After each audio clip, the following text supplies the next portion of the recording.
Deus, onde vamos aprender um pouco da palavra de Deus. Amém? Amém. Diz assim: ora, pois, já que Cristo padeceu na carne, armai-vos também vós deste mesmo pensamento. Porque aquele que padeceu na carne já cessou do pecado, para que no tempo que ainda vos resta na carne, não continueis a viver para as concupiscências dos homens, mas para a vontade de Deus.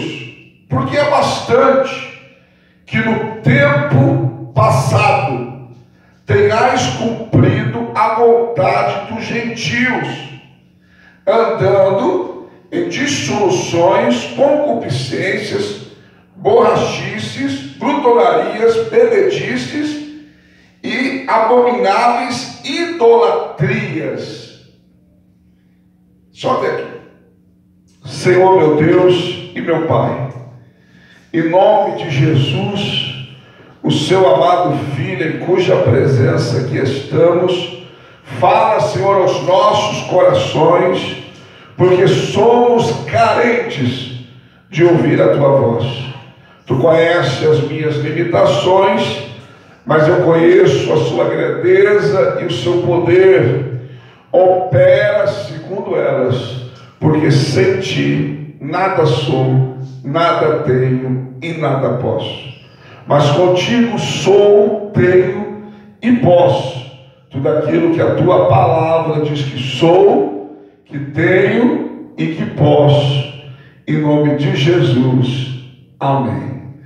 Poder tomar os vossos assentos. Primeira Epístola de Pedro é uma carta universal. E eu gosto das epístolas de Pedro, Tiago, João, porque não tem desculpa.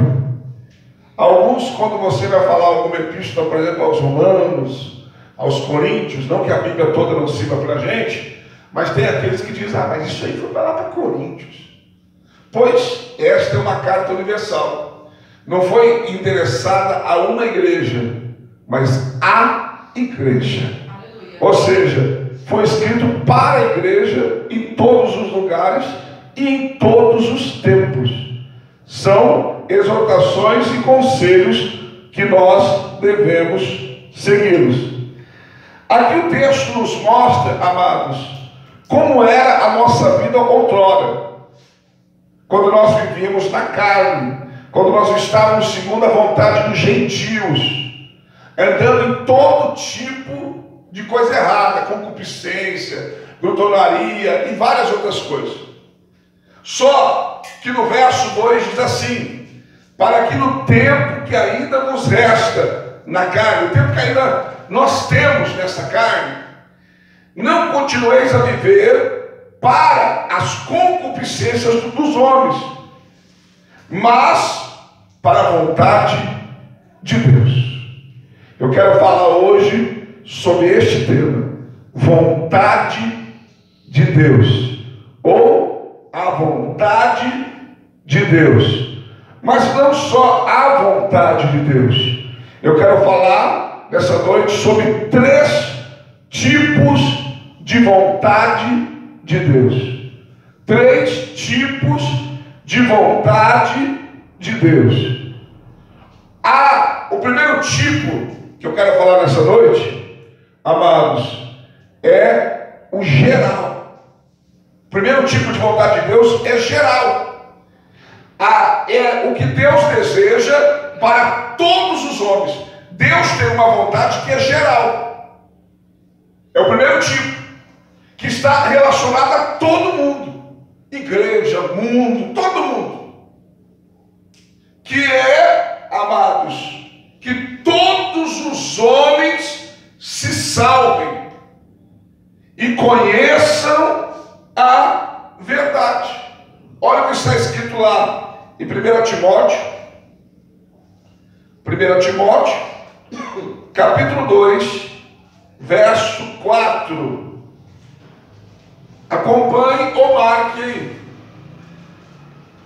O qual deseja que todos os homens sejam salvos e cheguem ao pleno conhecimento da verdade. Então, qual é o primeiro tipo de vontade de Deus? A vontade de Deus é a geral. A vontade de Deus é que todos se salvem e chegue ao pleno conhecimento da verdade, que a verdade alcance a todos e todos a conheçam plenamente. É isso que Deus deseja. É a vontade geral. É o que Deus deseja para todos. Mas infelizmente é uma vontade, como eu já disse, geral, mas que nem todos querem. Nem todos querem ser salvos. Nem todos querem conhecer a verdade.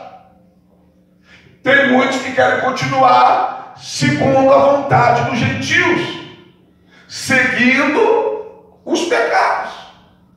Mas a vontade de Deus é que todos fossem salvos. Deus não tem prazer, amados, que ninguém vá para o inferno. Se dependesse de Deus, ninguém ia para o inferno. Inclusive, as pessoas vão para lá com as suas próprias pernas. Quando Jesus estava expulsando, ou melhor, ia expulsar o demônio, a legião que estava no Gadareno, uma coisa me chamou a atenção no texto. É que os próprios demônios disseram: não nos mande para o abismo. Eles estavam dizendo para Jesus, simplesmente, não nos manda para casa. É tão legal lá, que até os demônios não queriam voltar para lá. Só que tem gente que está caminhando para lá, com as suas próprias pernas. E é a vontade de Deus? Não é a vontade de Deus. A vontade de Deus é essa, amados, que todos sejam salvos, que todos cheguem ao pleno conhecimento da verdade. Mas infelizmente, 2 Coríntios capítulo 4, versículo 4, o Deus desse século cegou o entendimento dos incrédulos, para que vendo não vejam a luz do Evangelho, que é a glória do nosso Senhor Jesus Cristo. Então, o primeiro tipo de vontade de Deus é a geral. Deus quer que todo mundo se salve, todo mundo chegue ao pleno conhecimento da verdade. O segundo tipo, amados, de vontade de Deus, segundo tipo de vontade de Deus, está em Efésios, capítulo de número 5, Efésios, acompanhe, estudo, 5, 17 e 18. Por isso, não sejais insensatos, mas entendei qual seja a vontade do Senhor, e não vos embriagueis com vinho, no qual há contenda, mas enchei-vos do Espírito Santo. Deus, aleluia. Primeiro tipo, guarde aí, geral. Segundo tipo de vontade de Deus, a restrita. O que é restrita? A palavra restrita significa destinado a um pequeno ou selecionado grupo. Então, primeiro tipo, geral, que todos sejam salvos, que todos conheçam a verdade, chega ao pleno conhecimento da verdade. E a segunda é restrita, é o que Deus pede para a igreja, É o que Deus quer da igreja. A restrita não é para o mundo, é para a igreja. E qual é a vontade restrita que Deus tem para a igreja? Que vivemos uma vida, irmãos, em santidade e cheios do Espírito Santo. A vontade de Deus é essa, para a igreja. A vontade restrita que Deus tem para o grupo selecionado de pessoas que é a igreja. Que nós não sejamos insensatos. Quando a Bíblia diz, não vos embriagueis com vinho que acontenda, a Bíblia, presta atenção para depois não sair falando que eu falei algo que eu não falei. Eu não estou dizendo que você deve tomar vinho ou pode tomar vinho. Só que esse texto aqui não proíbe o vinho.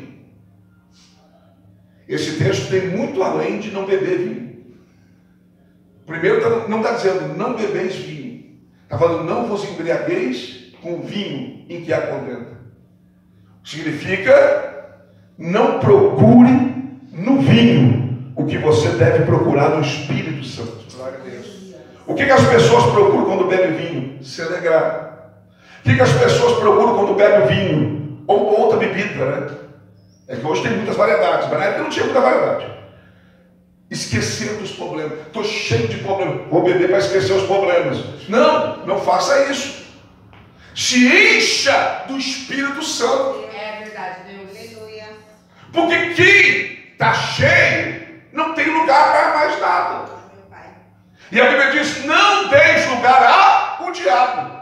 Se você estiver cheio, não tem como dar lugar para o diabo. Então, esta é a vontade restrita para o grupo selecionado igreja. Deus não pede para o mundo, seja santo, porque eu sou santo. Isso ele pede para a igreja. É verdade. Não é para o mundo, é para a igreja. Deus não pede para o mundo, amados, dar fruto. Não, ele pede para a igreja que nós venhamos dar fruto.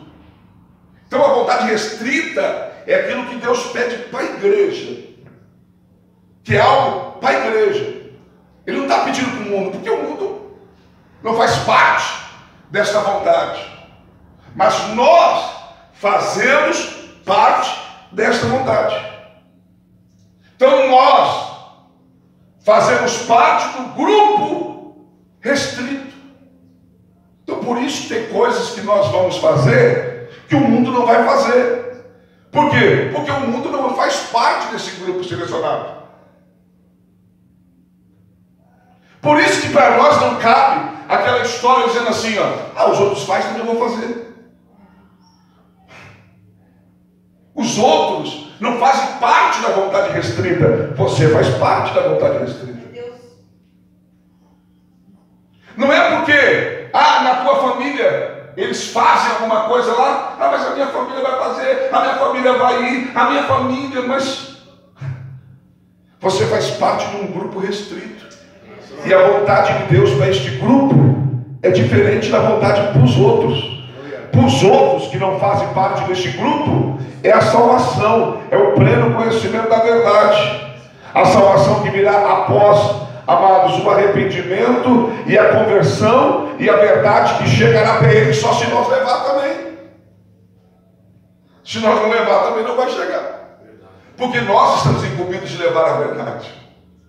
Só que Deus tem uma vontade restrita. E por isso que nós temos que entender que realmente nós somos diferentes. Realmente nós somos separados. Realmente estamos neste mundo, mas não somos deste mundo. É Deus, aleluia, Pai. E Jesus disse para o Pai, não peço que os tire do mundo, mas se guarde no mundo. Ou seja, um tratamento diferenciado. Por quê? Porque nós estamos debaixo da vontade restrita de Deus. Glória a Deus. Então é muita coisa, irmãos.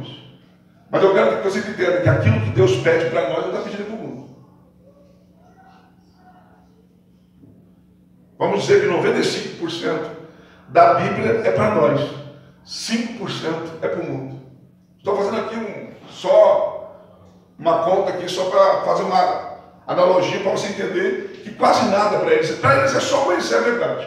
Conhecer o caminho, a verdade, a vida, entendeu? Entender que precisa nascer de novo, essas coisinhas é para eles. Mas nós que já passamos dessa fase, o resto é tudo para a gente. E isso inclui na vontade restrita. E nós temos que fazer porque é a vontade de Deus. Amém? Amém. Eu vou ter muita coisa aqui. Glória. Então, primeiro tipo, só para você guardar, diga geral. Geral. Segundo, Segundo, restrita, restrita. que é só para a igreja.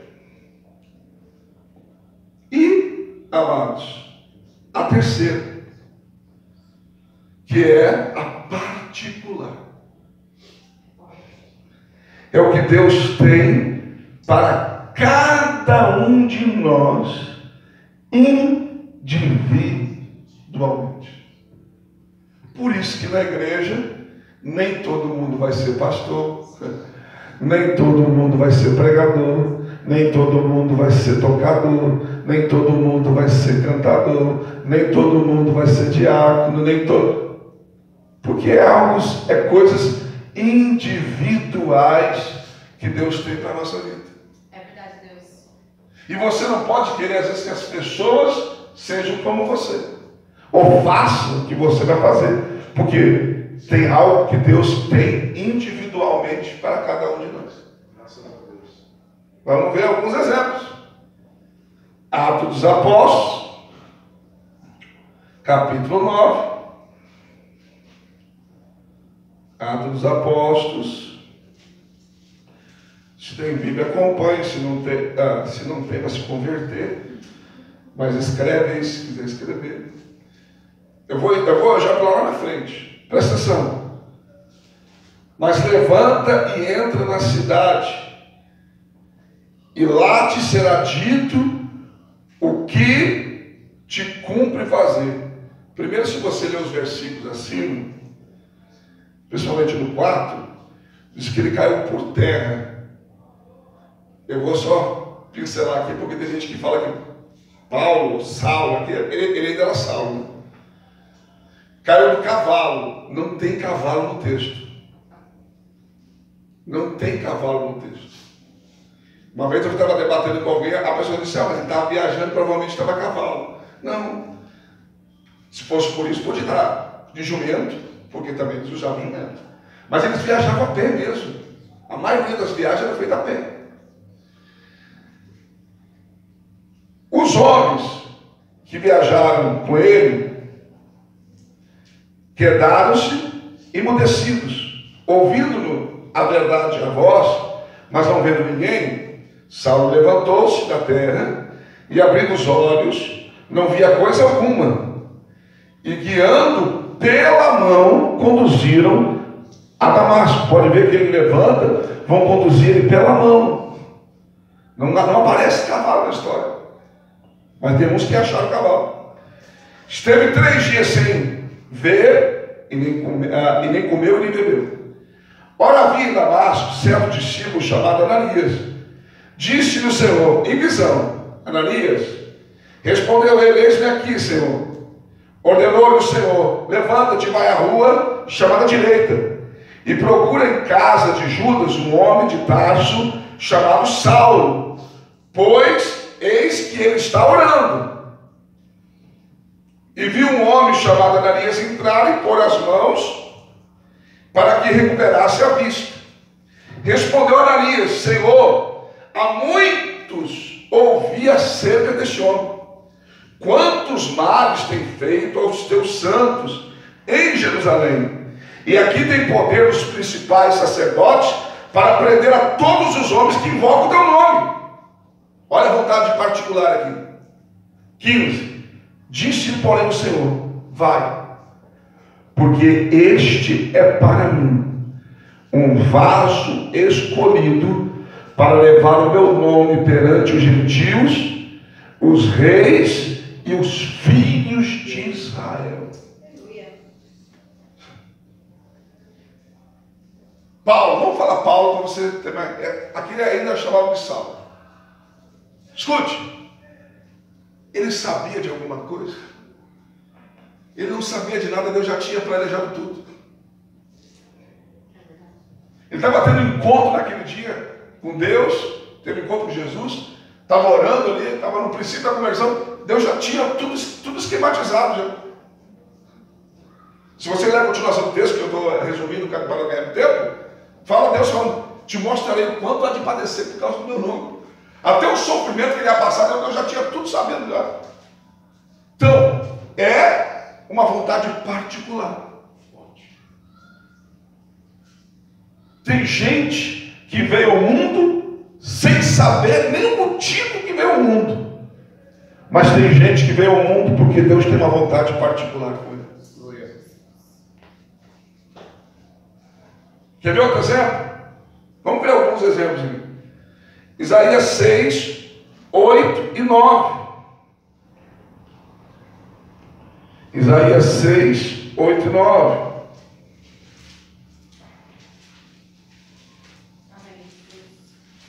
Isaías 6, 8 e 9. Foi o dia que Isaías teve a visão do Senhor, o dia que morreu o rei Uzias. Mas eu quero já vou lá na frente. Depois disso ouvi a voz do Senhor que dizia, a quem enviarei? A quem irá por nós? Então disse, eis-me aqui, envia-me a mim. E disse, pois ele, vai, e diz a este povo, ouvis de fato e não entendeis, e vedes em verdade, mas não percebeis. Deus apareceu para Isaías naquele dia, porque Deus tinha uma missão para ele, de anunciar ao povo de Israel a sua vontade. Mas Deus já tinha planejado tudo. Outro exemplo, não precisamos nem ler. 1 Samuel 16, né? Quando no 15, Deus rejeita Saul. Eu sempre gosto de falar isso também. Tem gente que costuma dizer que Saul foi escolhido pelo povo e Davi por Deus. Eu já mostrei aqui para vocês que foi Deus que falou a Samuel que Saul seria rei. E quando ele erra, Deus fala para Samuel no capítulo 15, eu tenho me arrependido de ter escolhido Saul. No capítulo 16, Deus diz para Samuel, este é o vaso de azeite, vai até a casa de Jessé, porque dentro dos filhos de Jessé tenho me provido de um rei.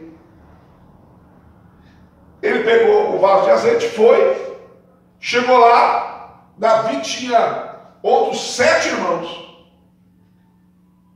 Deus não escolheu nenhum deles. Deus tinha uma vontade particular com Davi. Com, vamos dizer assim, com o improvável. Com aquele que ninguém achou que poderia. Era um dia especial, profeta de Deus, sacerdote, juiz. Samuel teve essas 3 funções. Vai estar aqui em casa. Todo mundo que eu acho necessário, vamos nos preparar para receber um profeta. Davi pode continuar. Pois Deus tinha uma vontade particular com ele de ser. Ele escolheu isso, ele quis isso, mas Deus quis. Aleluia. Quer outro exemplo? Jeremias 1, versículo 5. Deus do ventre da tua mãe, Jeremias, te escolhi e te consagrei para ser profeta. Aleluia. Das nações. Você estava lá no ventre, Jeremias, nem nascer tinha nascido, e eu já tinha te escolhido, já tinha uma vontade particular com você. Então, Deus tem uma vontade geral que abrange todo mundo, tem uma vontade restrita que é só para a igreja,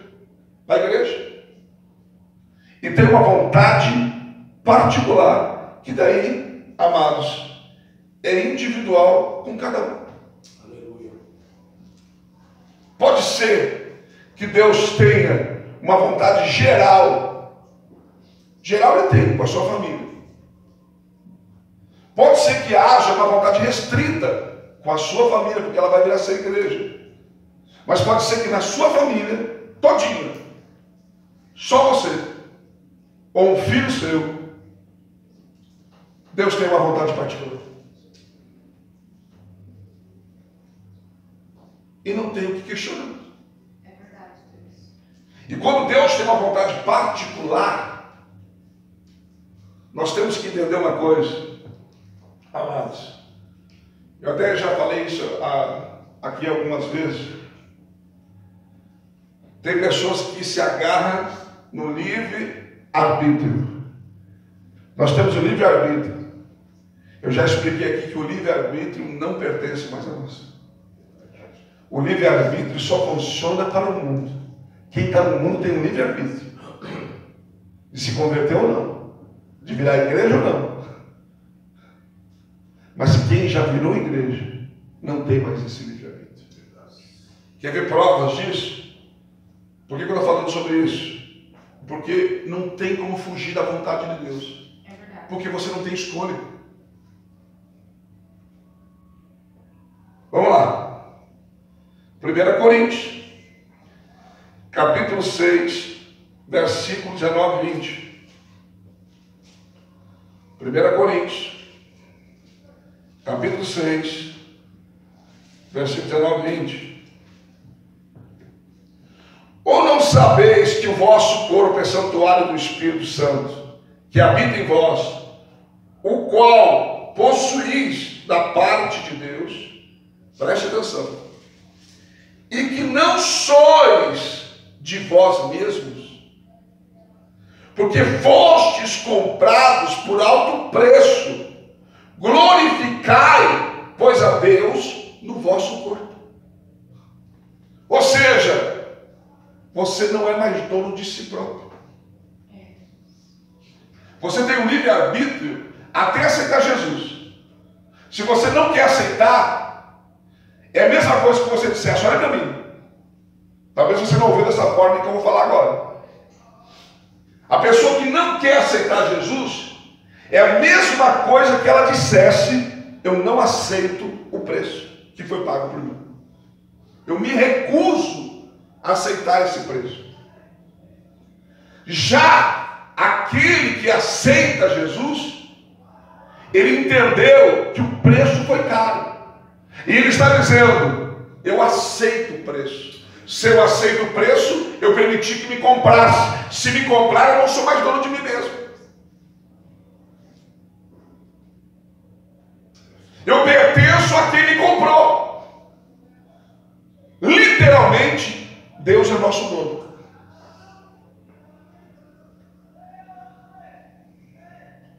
Quer ver outro exemplo? 1 Coríntios 9:6.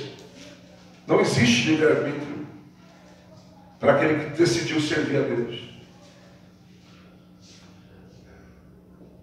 Pois se anuncio o Evangelho, não tenho de que me gloriar, porque me é imposta esta obrigação, e ai de mim se não anunciar o Evangelho. Está entendendo? Paulo está dizendo: se eu prego, não tenho do que me gloriar. É 1 ou 2 Coríntios? 1 Coríntios. 9:6. Aqui está Barnabé. Tá errado. O quê? Tá errado. Está errado aqui. 1 Coríntios 9:6. 9,16, perdão. 1 Coríntios 9,16. Eu li aqui 9,16, falei 9,6 para vocês. Presta atenção. 9,16. Pois se anuncio o Evangelho, não tenho de que me gloriar, porque me é imposta esta obrigação. E ai de mim, se não anunciar o Evangelho. É, Deus. Entendeu? Preguei a palavra, sou pregador da palavra.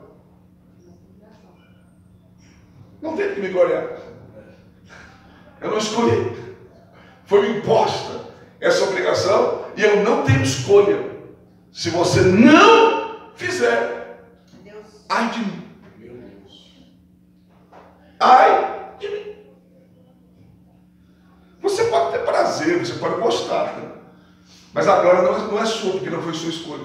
Glória a Deus. Quer ver outro exemplo? Gálatas capítulo 2, versículo 20. Para você entender que não tem como fugir da vontade. Porque não existe livre-arbítrio para a igreja. Gálatas capítulo 2, verso 20. Isso é importante acompanhar, viu, irmãos? Eu li aqui no 16, mas na hora de falar, eu falei para você 6. Se você só marca e ninguém lê, você fica perdido. Depois vai dizer, o pastor errou lá. Na verdade, eu errei de falar, mas não errei de ler. Gálatas capítulo 2, verso 20.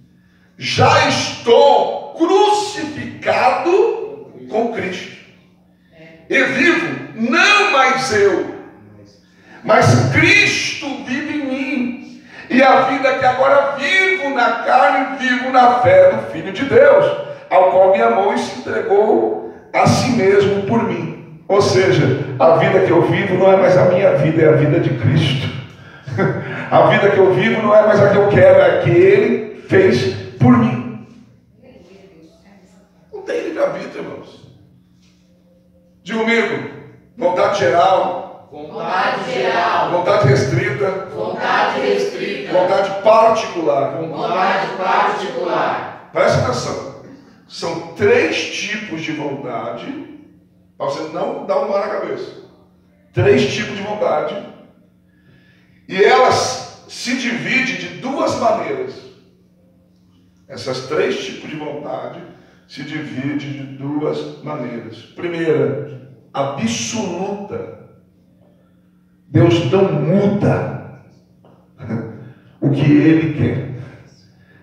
Exemplos: céu, inferno, não vai mudar. Não tem mudança.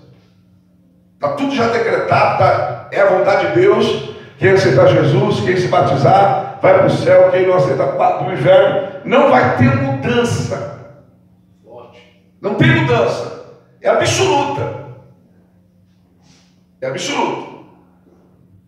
Mas tem a vontade permissível, que é a que você tem antes de você se entregar. Que você escolhe, amados.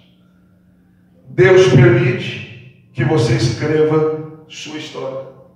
Exemplo: ser salvo ou não. Então, a vontade absoluta, Deus não vai mudar. Não vai mudar por causa de você. Tipo, Ele quer que você vá para o céu, mas daí você não quer aceitar, Ele vai fazer alguma coisa lá e vai fazer que mude para que você não vá para o inferno. Não. Mesmo Ele não querendo, você vai para o inferno e acabou. Porque Ele não vai mudar a vontade dele. E tem a permissível. Deus quer, mas permite. Que daí entra naqueles que ainda estão debaixo do livre-arbítrio. Muitas vezes nós não entendemos por que a Bíblia tem 8.100 promessas, 7.487 relacionadas ao homem. Relacionadas ao homem. Tem 8.100 porque tem promessas de Deus em relação ao próprio Satanás, a terra, a muitas coisas. E nós, às vezes, questionamos por que as promessas de Deus, até que estão escritas na Bíblia, não se cumprem na nossa vida. Não acontece na nossa vida. Deus falhou, Deus errou, Deus não falha. Deus não erra. E qual o motivo? Hebreus 10:36. Hebreus 10:36.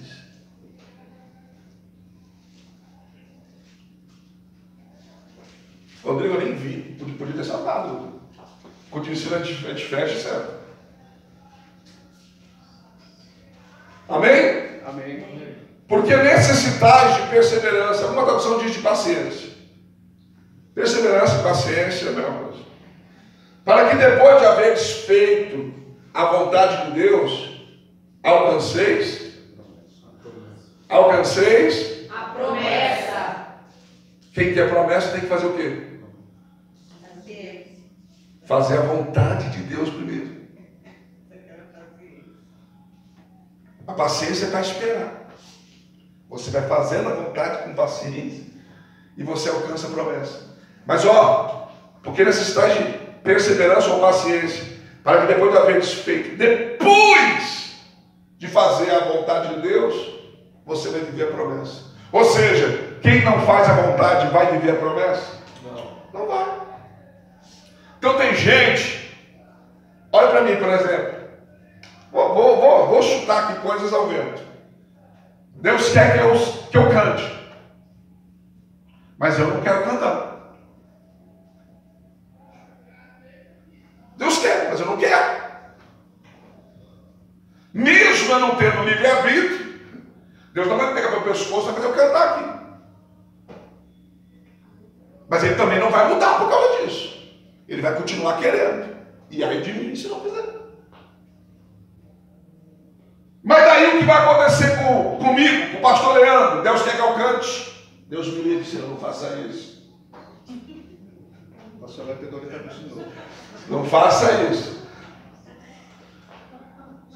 E eu não canto. Tá bom. Deus não vai mudar a vontade. Deus continua querendo que eu cante. Coitado de mim, ai de mim. Vou pagar o preço por isso. E um dos preços é que eu não vou alcançar a promessa. Primeiro eu faço a vontade, para depois receber a promessa. Tem gente que quer a promessa e não quer fazer a vontade. É verdade. Daí, irmãos, é colocar o carro na frente dos bois. E com Deus não funciona assim. Com Deus não tem esse negócio. Amados, primeiro o Senhor faz, depois eu faço. Não. O reino de Deus, irmãos, não funciona dessa forma. Primeiro você dá, depois você recebe. Entendeu? Primeiro você dá, depois você recebe. No reino de Deus, você não sente para fazer, você faz para sentir. Se você não sentir, não fizer, nunca vai sentir vontade ou motivo de fazer. Então é por isso. E para encerrar,